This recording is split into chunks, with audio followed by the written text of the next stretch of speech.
నాకు ఆశ్రయదుర్గముగు యెహోవా సన్నుతింపబడునుగాక. ఆయన నా చేతులకు యుద్ధమును, నా వ్రేళ్లకు పోరాటమును నేర్పువాడై ఉన్నాడు. ఆయన నాకు కృపానిధి, నా కోట, నా దుర్గము, నన్ను తప్పించువాడు, నా కేడెము, నేనాశ్రయించువాడు.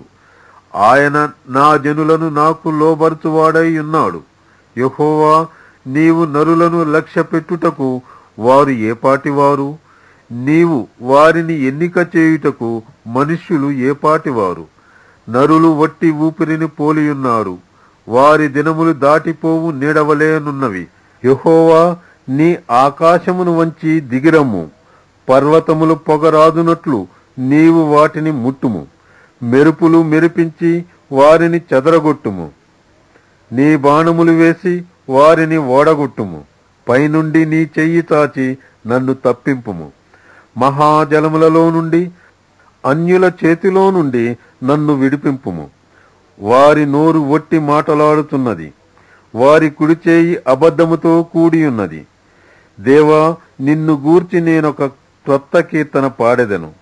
10 తంతుల సితారాతో నిన్ను కీర్తించెదను. నీవే రాజులకు విజయము దయచేయువాడవు. దుష్టుల ఖడ్గము నుండి నీవు నీ సేవకుడైన దావీదును తప్పించువాడవు. నన్ను తప్పింపుము, అన్యుల చేతిలో నుండి నన్ను విడిపింపుము.